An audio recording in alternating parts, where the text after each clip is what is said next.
Rivers of Grue. Saturday night. It's Crimson Quill, the Keeper. Silent Shadow, Stalker. Nice, nice. Yeah, we're just gonna wax a little bit of lyrical about one film each, and we'll just do this probably on a weekly basis, won't it? Yeah, I think so. Keep it fresh. Yeah. Keep our pretty faces on the camera. Yeah. For you lovely people out there. Well, tonight, actually, we should probably explain what we're going to do. Yeah, good call. So, every week, we just pick one film out each. It could be something shockingly bad. It could be something that causes a little bit of debate. It could be something that no one knows about. And we'll just, we'll just freestyle it. Yeah. Always worth, even if it's shit. I think it's, if you're at a loose end, stick it on. Yeah. So sometimes there's some surprises out there, isn't there? There are, and that actually brings me to my choice for the night, which is. Actually, I'm gonna get this shit on the camera. Get up there, man. Right. Blood Runs Cold. Which is cool, actually, man, because this is one that I have not seen. So, I mean, sell it to me, mate. Oh. Sell me this movie. Right. I mean, box art looks cool. You shouldn't Yeah. judge book by their covers. It's human nature, we do. Yeah. I mean, pretty much when you look at the box, front and back, it pretty much says what you're in for. If it's in Cold Prey, the Norwegian film. Yeah, it's a trilogy, isn't it? Yeah. Is there a trilogy? Yeah, that's right. Yeah, it's very much like that. This film was actually shot for 5,000 Canadian dollars, and it's that makes this a stunning achievement. How they managed to do this for $5,000, I will never know.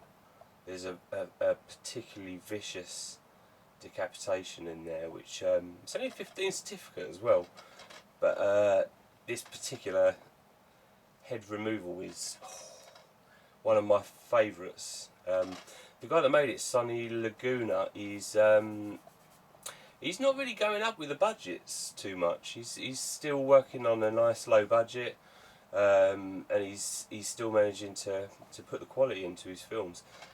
I think he's made one more since this, and I think he's working on another. So, yeah, this guy's one to watch, Sonny Laguna. Sorry, going back to the certificate 15. Yes. The audience is they expect this now, don't they? You can get away with so much more. Yeah, definitely. In the last 12 years, 15 years. Certification. Yeah. I mean, Jesus Christ! You watch a film used to get an 18 if you used the word cunt. Yeah. Now, you get that word on the BBC after 9 it's o'clock. a high school cunting musical, isn't it? The word doesn't even mean anything no more. It doesn't offend no one. Unless it's used right. Oh yeah. This is with Grue. Yes. Grue-ness. Absolutely, with absolute Grue-ness. Yeah, this is a really good little film actually. I've appraised it already. It's not up on the site yet, but I'll upload it actually. It's well worth watching. Don't expect it to be the best slasher film you've ever seen, but just bear in mind when you're watching it the amount of money that it took to make, and it is quite staggering. Really sort of, it's, the body count's low, the violence is quite extreme for a 15, like you said. 10 years ago this would have been 18 all the way. But yeah, that is the Crimson Quill's offering of Saturday night. You might have sold that to me. I might nick that and peruse tomorrow. And then we'll throw something up on the site. Just throw it straight up there. Throw that shit straight up there. Let you Grueheads have a read. Rent it, buy it, stream it, whatever you want to do. Whatever's legal, I suppose we should say, if it's going up online. Whatever's legal, watch that movie. Yeah. Cool. Hell just froze over. So what about you then, Shadow? I am bringing a bit of controversy to the... Controversial. I like controversial. Controversial. Yeah. Bit of controversial. Bringing that to the table because it's I'll keep it in suspense for a couple of minutes. It's probably my favourite franchise movie. In them movies, it's a remake of one of my favourite sequels of all time. So it's on a pedestal straight away, you know. And on first viewing, I was so disappointed. I wanted to cry. On the second viewing, I struggled to even get through it the second time. I think I turned it off. And then I think I had seen it the third time, and there is a lot of good things about it. We'll discuss it when I'm going to reveal it in a second. But the main thing I love about the franchise fails in this film, and I'll go into that in a minute. Do you want to say anything before I reveal it, or am I just going to... No, you go for it. Shall I flop it out? Flop it straight out. The Grueheads want it out. Let's get it out. They want it out. Let it flap. We are going with Halloween 2, Rob Zombie. Rob Zombie's a... okay. Love the original Halloween Rob Zombie. Like the original he done remake. well there. Love Done that. Well. Well, take it away first of all. Just give me an introduction because I need to settle myself here because I might cry. I was so upset. I was so upset. The opening 15 minutes, I was sitting there like this in the cinema, loving every second of it. Yeah. And then it went. And I love Rob Zombie. I've loved everything he's done. Yeah. And I think that's probably why it hurts so much more. Yeah, it does hurt a little actually. The first time I watched it, do you know what? The first thing I'll say is that when a running time really drags on, you know, that's a bad thing. 101 minutes, it feels like double. The first time you watch it because, well, I'm not going to reveal the real reason. Because we're going to get vicious here, aren't we? On this one, I know it. It could be. It could well do. But yeah, it's just it's got its good points, and I'm ready to watch this again actually because one of the good points is the Grue. It's vicious. I mean, Rob Zombie. A lot of people have always been critical of how lacking in Grue his films actually are. I mean, The Devil's Rejects is dirty. That's dirty than it's a bit more. It's more grim, grime. Yeah. Like kind of grindhouse dirt, grime under your nails. I find it's more horror in that. It's more what's the word? Dialogue. The dialogue makes it come across more gruesome. Like the things they threaten them to do to that sort of stuff. Visually, it's not that disturbing. No, probably not actually. No. But this... That had some moments in it, to be fair. Yeah, and I always say that if a film's not that good, lower your bar, go in for the Grue. If you're a real horror fan, you'll find something in there. There's plenty in this, and you're right, the first 15 minutes for me as well was... I went into the film all wrong, in all fairness, hands up. I went into the film thinking it was going to be like the original Halloween 2, all set in a hospital. Oh, I mean, it's sweet, isn't it? Fucking love Halloween 2, the original. Yeah, obviously. me too actually. Love it. I mean, it's 9 out of 10 for me on the site. Yeah. Loved it. Not much wrong with it at all. I was expecting that. It started off that way, and then for me, I know what you're gonna say, man. I love Michael Myers to bits, man. He's a brother. Do you know what I mean? And he's scary and mysterious. But in this, they made him out to be like a fucking homeless bum.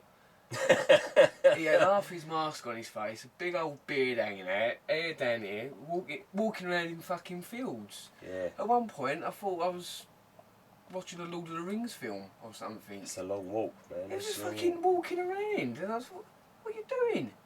Yeah. Why don't you stop and just walking into random places and butchering people? That's not Michael's style.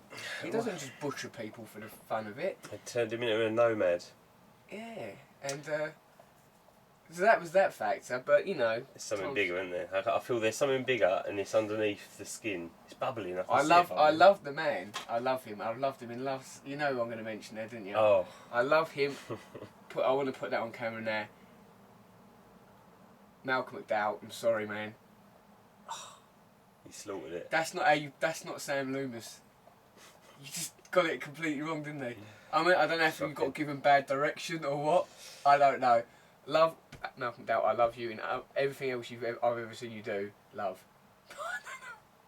I don't know what he did to that film. He fucking murdered it. Oh, he murdered He it. fucking murdered it. He murdered it. I don't know what I can't even put it into words. He was just like fucking Hollywood, wasn't he? Walking around giving it on the big I am. Yeah. And He was the big. when you I see, most certainly am not. when you see Malcolm McDowell sitting in a limo with bitches either side of him on his mobile phone, you know, talking how great he is. That bitch better have my money. Yeah, in a Halloween movie. I thought, what's this? Yeah, it's grim. It's grim. He's just like a caricature, isn't he? It's like the thing is, I'm again like you. I like Malcolm McDowell. Clockwork Orange. One of my favourite films from the 80s was Cat People. And yeah, I got a lot of love for this guy, but it went down considerably after watching this. I think I could watch this 100 times and I'd still want to punch him in the face. Yeah, definitely. Definitely, right in the tash, right in the middle of the Malcolm, tash. if you're ever gonna take whatever long this video is gonna last, that's the time and sit and listen to this. And it's gonna be a hard listen if we're sitting here bashing your balls in. But seriously, Sorry, man, Mal. I believe every actor's had a bad film, surely. Yeah. Yeah. I mean, so nothing personal, man. I'll watch your next film. If Yeah. you're in Halloween, if they make a Halloween 3 and you're in it, I'll watch it. I'll watch it. Take our advice on board, though, mate. And don't murder the character.